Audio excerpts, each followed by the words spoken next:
This episode of Patriot Plates is proudly sponsored by Flag Coastal Homes, developing and remodeling classically inspired homes in Coronado and Point Loma.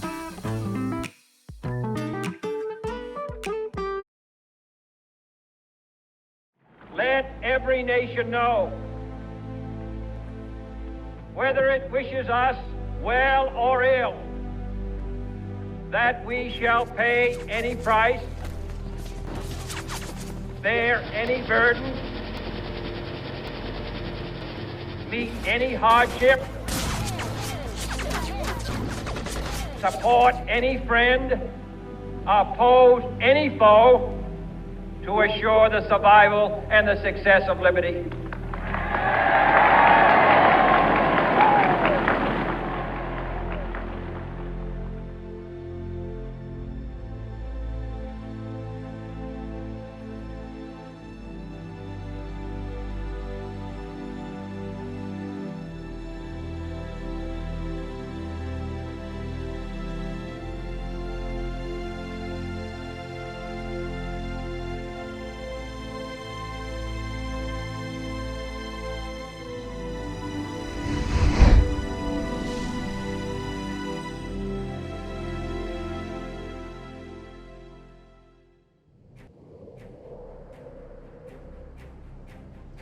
I'm retired Marine Corps Major Scott Husing, and I'm standing here on the deck of the USS Midway, the longest serving aircraft carrier in U.S. history. Over 200,000 sailors served aboard this carrier from the Vietnam War to the Persian Gulf War and many humanitarian missions in between. Today, the USS Midway rests in San Diego Bay, and just over that bridge is the Naval Air Station and Naval Amphibious Base where we train our U.S. Navy SEALs. Coronado is an island rich in military tradition and a great place to find veterans. We scoured the streets looking for veteran license plates and also found naval aviator plaques posted outside of veteran homes. In this USS Midway series, we visit with some veterans volunteering on the USS Midway and veterans now living in Coronado. Welcome to the special edition of Patriot Plates on the USS Midway.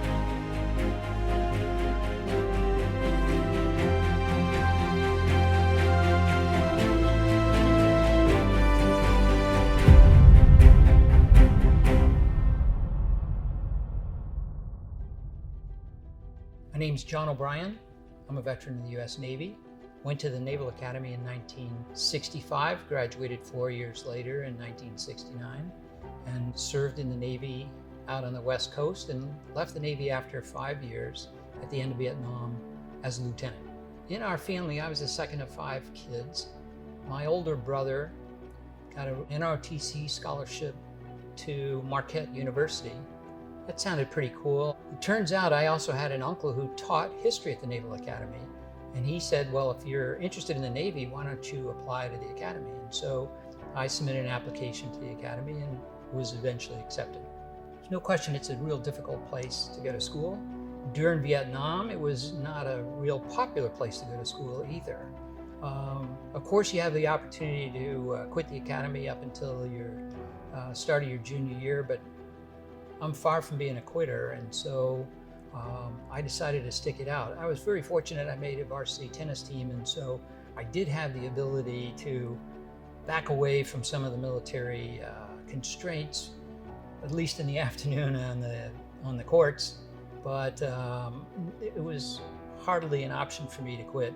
I was on the tennis team, and we were playing Columbia in New York City, and I was getting beat. And then after the first set, his roommate comes running out to the court and says, "We've taken over the administration building." Columbia University President Grayson Kirk today demanded the immediate return of papers he claims were stolen when students occupied his office during their week-long sit-in. Meanwhile, a 5-man independent commission opened its investigation yesterday into the causes of the student protest, a protest that is still going on. The Columbia students threw the president out and took over the administration. The guy I was playing lost his concentration and I won the match. The student strike appears to have stopped most regular, most conventional instruction at Columbia.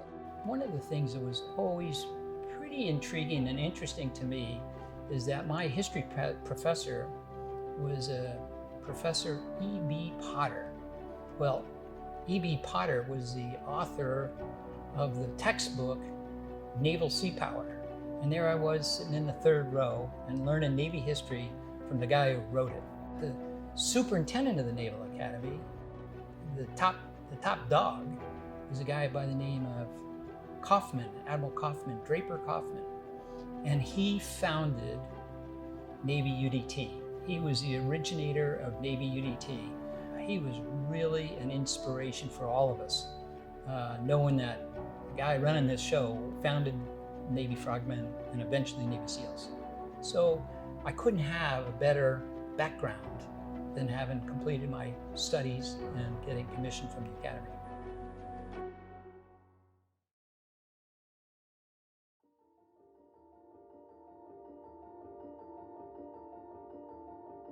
We graduated in 1969. The U.S. was still involved in Vietnam, but it was starting to wind down, so it was kind of interesting. I was on destroyers based out of San Diego, and our destroyer went to Vietnam twice. We were on the gun line, we were off the coast, so not a real dangerous tour by any means for us. But at the end of my tour on the destroyer, I got assigned to Coastal River Squadron One. I had tracked down this outfit, and they had the modern Navy's PT boats, and I found the squadron. I got a hold of my detailer and said, that's where I want to go for my next tour.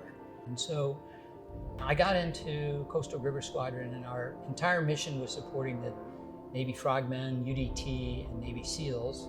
But as I got there, they were backing out of Vietnam. Nonetheless, training continued. Part of that SEAL support was nasty class PT boats. They're coastal craft. They're wooden PT boats. There are only 23 of them in the whole US Navy, and there hadn't been any since World War II. And I got to be a skipper of one of those boats. They were repaired in the Philippines, so I became the repair officer in the Philippines. And every boat, after it came out of repair, would have to go on a long 100-mile cruise.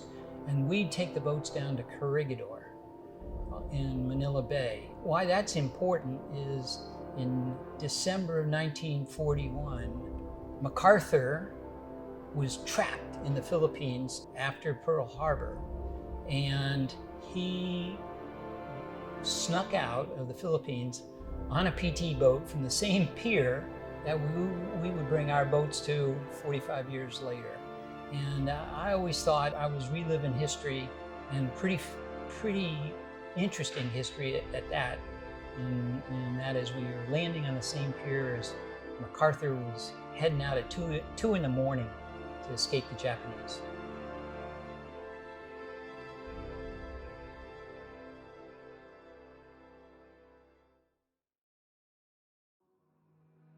So my tour in the Navy was during Vietnam.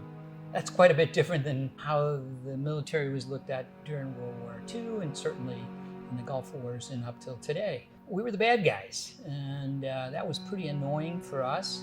We were here to serve our country. We did what we were asked to do. Interestingly, now we're 45 years later. I just hosted an event on Vietnam Veterans Day. It's March 29th. It's a holiday of sorts. It's only been around, I think, three years. And I tracked down through a couple of sources all the Vietnam vets in Coronado, and I threw a big reception for them on Vietnam Veterans Day. And to the man, and here's what's interesting, to the man, none of them hold any grudges. Certainly they didn't that day. Of course, they had a beer in their hand, but they had all put that aside. They were all glad to be surviving. I developed a long-standing relationship, and I'm still a huge fan of Navy Special Warfare, guys that are SEALs today. A number of them are still real good friends of mine. It's the best that the military offers, I think, and wherever and whenever I can help a former SEAL out or a current day SEAL, I'm going to do it. I still maintain that I'm a huge supporter of the United States how it was put together. I'm a capitalist, I'm a churchgoer. Family is hugely important. So it's all wrapped up into one package as far as I'm concerned. I gotta believe patriotism is support and love for your country and in its original ideals.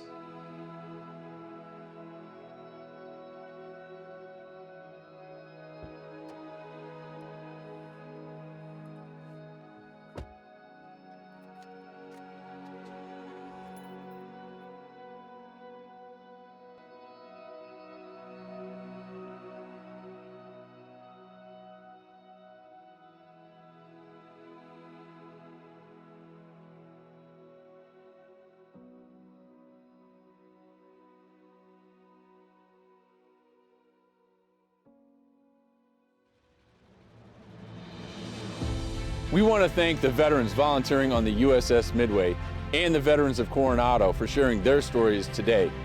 We also want to thank our special sponsors and the USS Midway for making this USS Midway series possible.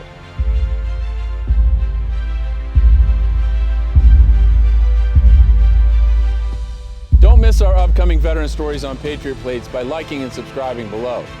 I'm retired Marine Corps Major Scott Husing, hoping that next time you see a veteran license plate, you'll think about the service and sacrifice behind it. Thanks for watching Patriot Plates. One veteran, one story.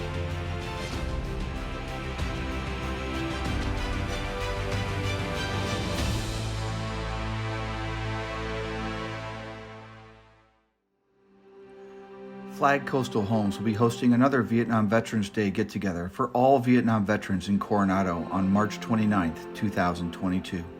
Contact Flag Coastal Homes for details.